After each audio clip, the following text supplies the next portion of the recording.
Jonathan was one of the first CNU Latino members and has been somewhat faithful, often quiet, attending the meetings. Yeah, I mean, all credit goes to Fernando for pushing everything, pushing us, getting things done. Anyway, let's see.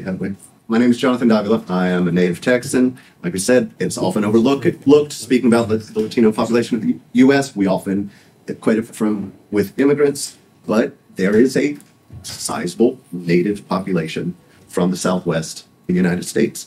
And so I say, yeah, I'm Tejano. Not even Tejano, I'm Tejano. I've been in Texas for, I don't know. Anyway, I grew up in the suburbs of Boston and then moved off to Spain for a little while. I'm going to be talking about Spanish urbanism architecture. Ended up in Spain, a couple of pictures from when I was there. There's a city on the southwest coast, about midway between Gibraltar and Portugal, called Cadiz. Ancient city, Phoenician settlement. In the Bible, Jonah gets told to go to Nineveh, decides to go to the far end of the world, Tarshish, Cadiz. This is the old gate to the city. Some very nice reuse. There's a couple of giant pits. They turn them into soccer fields. Here we are, playing soccer.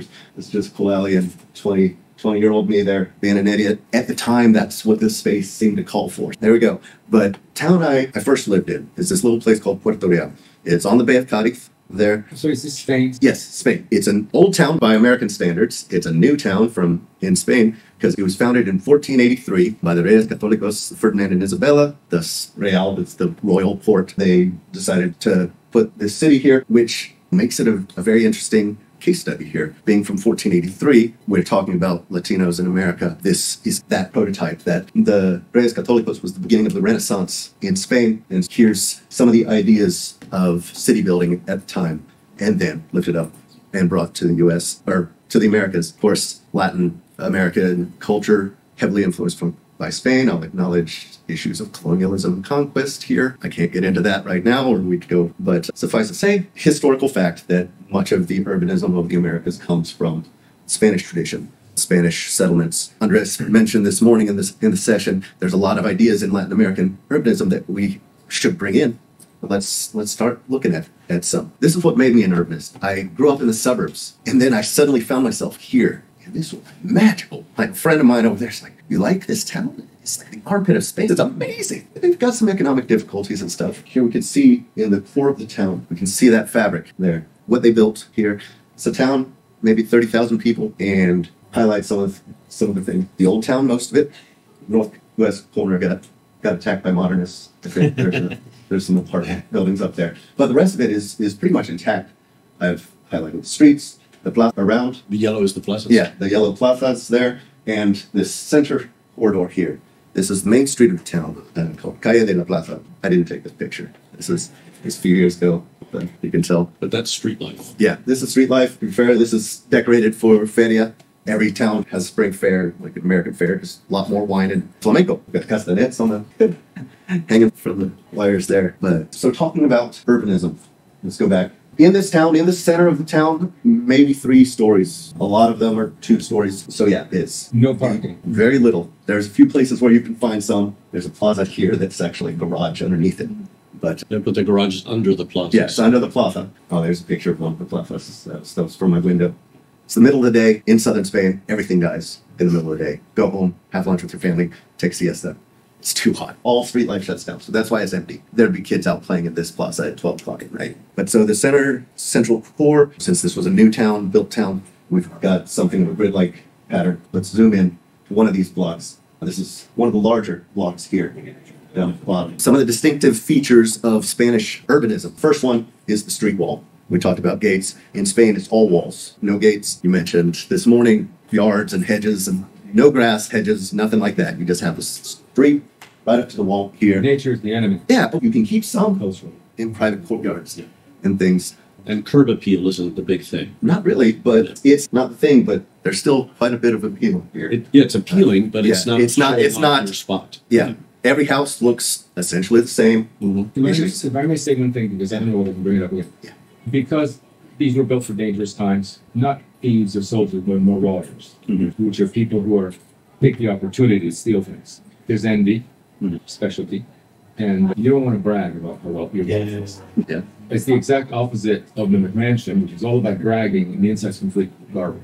You see, and in Latin America, they reverse it. Sometimes you enter these things, and they're palaces, and they're quite similar to the other ones.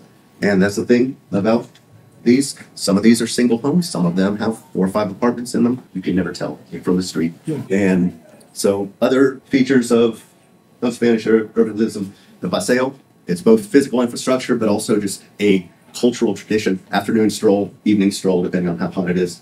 But it's just natural behavior when you're there because of the way it's built. One of the things that would be interesting now analytically, because you straddle, why don't you make a list of all the things that are illegal? Oh, Starting with the street, it'd be very interesting to say, we all love this, everybody's living well, nobody's dying, and it's 16 things that we're not permitted to do, you see? oh yeah, yeah. That would be actually, since you know it so well, you could make that study. Oh yeah. This is translates to wide street, broad street, right in the middle. This is the widest street in town, 32 feet from street wall to street wall.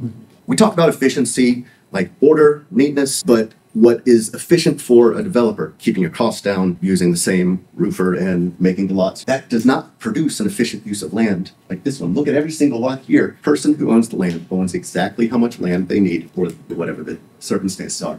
It's all just this beautiful Tetris game of slotting around. We can't do that with platting laws in Texas. You're not allowed to build anything until it's platted, and it's very hard. It ends up being very hard to build row houses because are you going to build the foundation just over the plat line? You've got I issues assume it's a with dry climate, Mediterranean, so yeah, generally It does pretty rain. dry, right across from the Sahara. because that's 100% paved. Yeah, this is a lot of pavement. There are drains in the middle of all the streets if they're walking streets. Drains underneath the street or drains built into the street as well? Into the street, there's, I know on Calle de la Plaza, there's just a little metal grate running straight down the middle of the street. It's Houston, but without the problems. They do drain. And this is right on the ocean. But this is common throughout South America. We were in Cuenca, a beautiful colonial city in Ecuador. Tremendous storms, sheets of water. It was like Hurricane Harvey. But you look out of the street, and there is no underground piping. All the streets are just draining towards the river. It's that the entire city was built with drainage in mind. It wasn't like they built it all and they said, "Now what do we do with all this water?" No, your streets are swale. Everything. And All every city. house steps up a little bit. Yeah. And then you go inside and it's just a patio, which also gets rain. And How many drains out the people have street. And experienced this urbanism live? Okay, I should say, how many not? You should go to Antigua, Guatemala. And the reason I mention this is that by American standards, 3 stories makes these places dark and wet. I promise you, the bottom story by our standards are dark and dingy. Antigua, because of earthquakes, never went over 1 story. You get the sunlight. And some of us visit communities like this and say, yeah, but it ain't gonna work for me because it's just too dark. When you visit these, it's tough living in a lot of them. You know what I mean? By American standards.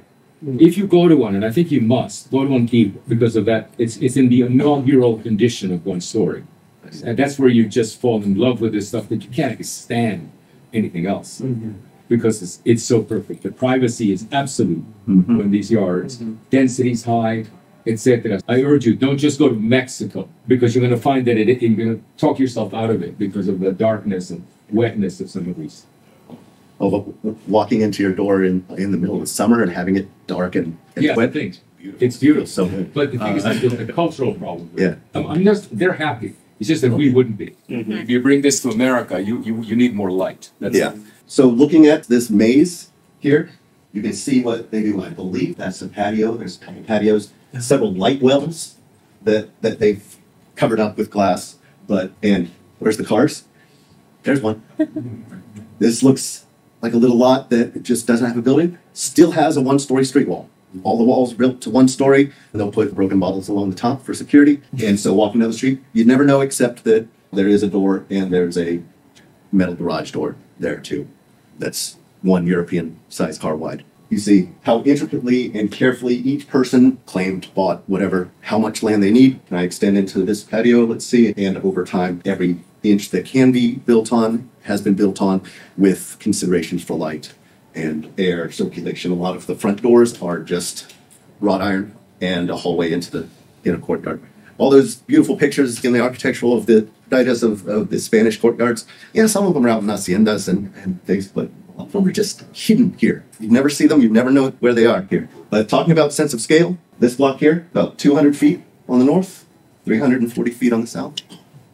Can you build this on 1.4 acres in the U.S.? Another illegal issue. But some things, how does it get built? Can you, as a developer, planner, architect, build this? No. Don't try. You'll hurt yourself. This takes many hands. You need the community to help build. You need to create you can come in, you can create structure, you can do your work with them, but then get out of the way. Give them mechanisms, empower them, whatever you need to do. Open up whatever regulations, fight against the zoning, and careful when you set up the HOA rules. But then just step back, let the people work. And that's one of the cultural features that can create this. And let's see, just some of the things brought over. Buenos Aires, it's a good city. Some of these old parts of the cities, hard to find old parts of some of these cities. It's all been built up. There we go. There you go. Thank you.